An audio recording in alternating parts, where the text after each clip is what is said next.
नमस्ते, welcome to high legal. और आज के इस वीडियो में हम डिस्कस करेंगे भारतीय न्याय संहिता 2023 को। तो लेट्स गेट स्टार्टेड। सबसे पहले हम बात करेंगे इसकी जनरल ओवरव्यू की। जैसा कि आप पहले से जानते हैं कि भारतीय न्याय संहिता 2023 ने रिप्लेस किया है हमारी आईपीसी को, that is Indian penal code को, जो कि 1860 का कानून था। अगर बात करें भारतीय न्याय संहिता की तो इसमें टोटल नंबर ऑफ सेक्शन है 358, टोटल चैप्टर हैं 20 और इसे प्रेसिडेंट की असेंट रिसीव हुई थी 25 दिसंबर 2023 को और ये इफेक्ट में आया था 1 जुलाई 2024 को। लेकिन जो इसका सेक्शन 106 का सबसेक्शन 2 है, ये अभी इफेक्ट में नहीं आया है। जनरल ओवरव्यू के बाद हमें अपनी भारतीय न्याय संहिता को स्टार्ट करना है, जिसके लिए सबसे पहले सेक्शंस पे जाने के पहले हमें समझना होगा क्राइम का concept. So what is crime या अपराध क्या है, उसको समझने के लिए सबसे पहले हमें एलिमेंट्स ऑफ क्राइम समझने होंगे। तो एलिमेंट्स ऑफ क्राइम की अगर बात करें यानी अपराध के तत्व, तो 4 ब्रॉडली तत्वों को डिफाइन किया गया है या बताया गया है कि क्या होते हैं elements of crime. Number 1 is human being यानी कि मानव। किसी भी अपराध को करने के लिए, किसी भी क्राइम को कमिट करने के लिए सबसे पहले एक ह्यूमन बीइंग की ज़रूरत होती है। इसका ये मतलब हुआ कि अगर कोई ऑफेंस किया गया है बाय एनी एनिमल या फिर किसी एक्सीडेंट के थ्रू जिसके लिए कोई भी ह्यूमन रिस्पॉन्सिबल नहीं है, तो ऐसा कोई भी एक्ट जो है वो अपराध की या क्राइम की कैटेगरी में नहीं आएगा। Second and most important is mains rea. Mens Riya is a Latin word जिसका मतलब होता है हिंदी में दूषित मस्तिष्क, या अगर हम सिंपल इंग्लिश में बात करें तो evil intent to commit any offence और एनी रॉन्गफुल एक्ट। किसी भी क्राइम को तभी अपराध माना जाएगा किसी भी एक्ट को तभी अपराध माना जाएगा जब उसमें इविल इंटेंट हो। अब वरना बिना इविल इंटेंट के जनरली बिसाइड सम एक्सेप्शन किसी भी एक्ट को ऑफेंस नहीं माना जाता है। नेक्स्ट अगर हम जाएं तो बात करें एक्टस रियस की। एक्टस रियस यानी होता है एक्ट या कार्य। किसी भी क्राइम को करने के लिए जो सबसे इम्पॉर्टेंट चीज़ होती है वो होता है एक्ट। अगर आप अपने दिमाग में कुछ सोच रहे हैं कि हम ऐसा करेंगे या सिर्फ उसका थॉट अपने माइंड में ला रहे हैं, that is not a crime. Basically जब तक उस चीज़ के परसुएंस में आपने कुछ किया नहीं है, उसे हम क्राइम की कैटेगरी में नहीं रख सकते हैं। So actus reus is one of the most important element of crime. And next is injury to other person यानी कि किसी दूसरे व्यक्ति को क्षति। इसका क्या मतलब हुआ, हमारे एक्ट से किसी अदर पर्सन को किसी प्रकार की इंजरी या क्षति यानी किसी प्रकार की हानि, लॉस होना आवश्यक है। तो ये 4 जो हैं, ये हैं हमारे एलिमेंट्स ऑफ क्राइम। जब भी किसी क्राइम को तौला नापा जाता है तो ये देखा जाता है कि क्या ये सारे एलिमेंट्स उसमें प्रेजेंट थे या नहीं थे। अगर किसी भी चीज़ की डेफिशिएंसी होती है तो कुछ एक्सेप्शंस को अगर हम छोड़ दें, जो हम आगे डिस्कस करेंगे, उस केसेस को छोड़कर बाकी सभी केसेस में वो ऑफेंस नहीं होता है। यानी अगर कोई डेफिशिएंसी है सो उसे हम ऑफेंस की कैटेगरी में नहीं रखते हैं। इसीलिए ये क्या है, एलिमेंट्स हैं। अगर एक क्राइम की डेफिनेशन की बात करें जो कि बेंथम ने दी है, so it says offences are whatever legislature has prohibited for good behaviour और फॉर बैड रीजंस। इसका मतलब क्या हुआ कि ऑफेंसेस वो हैं यानी अपराध वो हैं जिसे कि लेजिस्लेचर ने मतलब विधानमंडल ने प्रोहिबिट किया है यानी रोका है।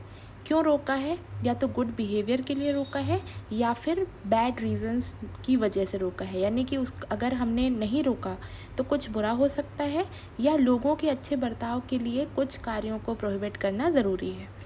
So this was the definition given by Bentham. अब बात करते हैं कुछ क्रिमिनल मैग्जिम्स की। 3 मैग्जिम्स यहाँ पर हमारी बहुत इंपॉर्टेंट हैं क्रिमिनल लॉ में। First is actus non facit nisi mens sit rea. इसका क्या मतलब होता है? An act itself does not make a man guilty unless his intentions are so. इसका मतलब ये हुआ कि जो एक्ट है वो खुद से व्यक्ति को गुनहगार नहीं बना देता है जब तक कि उसका जो भी काम करने का कारण है, यानी जो वो सोच कर वो एक्ट कर रहा है, जब तक कि वो गलत ना हो तब तक सिर्फ किसी एक्ट या कार्य के द्वारा उसको अपराधी या क्रिमिनल नहीं बोला जा सकता। ये फर्स्ट मैक्सिम का मतलब है। सेकेंड मैक्सिम क्या है? एक्टस मी इन्विशियो फैक्टस नॉन एस्ट मेंस एक्टस। इसका क्या मतलब है? An act done by me against my will is not my act at all. मतलब कि अगर कोई एक्ट किया गया है किसी पर्सन के द्वारा पर उसकी खुद की इच्छा के विरुद्ध, उससे ज़बरदस्ती कराया गया है, उससे ब्लैकमेल करके कराया गया है, तो उस केस में वो पर्सन उस एक्ट के लिए रिस्पॉन्सिबल नहीं होगा। थर्ड जो हमारी मैक्सिम है वो है नलम क्रिमिन सिने लेगे नला पोइना सिने लेगे। इसका क्या मतलब है? In English it means that there must be no crime और punishment except in accordance with fixed predetermined law. इसका मतलब ये होता है कि किसी भी एक्ट को ना ही हम क्राइम बोल सकते हैं, ना ही हम कोई पनिशमेंट दे सकते हैं unless until it has been provided by the law या फिर गवर्नमेंट। अपने मन से हम कोई भी सज़ा नहीं दे सकते हैं, अपने मन से हम कोई भी क्राइम नहीं क्रिएट कर सकते हैं। So these are the 3 very important maxims of criminal law. Next is the concept of mens rea. Mens rea जिसे हिंदी में बोलते हैं दूषित मस्तिष्क। इसके कुछ केस लॉज हैं। Number 1 important case is Sherras de Rutzen. Very important case because in this case it was held that mens rea is implied unless contrary is shown। इसका क्या मतलब हुआ कि मेंस रिया किसी भी क्राइम में माना जाएगा कि इम्प्लाइड है, यानी उसमें रहा ही होगा। अगर कोई क्राइम हुआ है तो ये मान के प्रिज्यूम करके चला जाएगा, यह उपधारणा करके चला जाएगा कि मेंस रिया उसमें था, ईविल इंटेंट उसमें प्रेजेंट था, जब तक कि ऐसा ना दिखा दिया जाए कोर्ट ऑफ लॉ में कि ईविल इंटेंट वहाँ पे नहीं था या ये केवल दुर्घटना या एक्सीडेंट है। So this was a very important case on the concept of mens Riya. Another very important case is R versus Prince. इस केस की कहानी शॉर्ट में अगर समझें तो इसमें हेनरी प्रिंस नाम का एक व्यक्ति था जिसे प्रोसिक्यूट किया गया था क्योंकि उसने एक 16 साल से कम उम्र की लड़की को एबडक्ट किया था, यानी उसे उसकी मर्ज़ी के विरुद्ध ले गया था, अपहरण किया था। उसे ये बताया गया था लड़की के द्वारा कि वो 18 साल से ऊपर की है। तो हमारे भारतीय न्याय संहिता के अकॉर्डिंग किडनैपिंग का मतलब होता है अगर लड़की की उम्र 16 साल हो और 18 साल लड़की की उम्र हो, उससे कम के किसी व्यक्ति को अगर आप लेके जा रहे हो तो वो किडनैपिंग है। अगर किसी भी उम्र का व्यक्ति है उसे आप लेकर जा रहे हो तो वो एबडक्शन है। तो यहाँ पे इस व्यक्ति को उस लड़की ने ये दिखाया था कि वो 18 साल से ऊपर की है और वो उसके साथ जाना चाहती थी, तो वो चली गई और बाद में पता चला कि ये लड़की 16 साल की है। तो यहाँ पे मेंस रिया नहीं था। तो इस केस में हेनरी प्रिंस को प्रोसिक्यूट कर दिया गया था, यानी उसे सज़ा दी गई थी। फिर इस केस में कोर्ट ने एक डिस्टिंक्शन भी किया 2 प्रकार के एक्ट्स में। एक एक्ट है मैलम प्रोहिबिशन, एक एक्ट है मैलम इंसी। मैलम प्रोहिबिशन मतलब होता है इनोसेंट एक्ट, यानी जहाँ पे मेंस रिया नहीं है, और मैलम इंसी का मतलब है इंट्रिंसिकली रॉन्ग एक्ट, ऐसा एक्ट जो कि अपने आप में ही गलत है। और इनोसेंट एक्ट का मतलब है कि यहाँ पर जो एक्ट है वो अपने आप में क्राइम नहीं है, ये कुछ स्थितियों में क्राइम बन जाता है, चाहे अगर एज क्राइटेरिया आ जाए, जैसे कंसेंट वाले जो भी केसेस होते हैं वैसे केस में।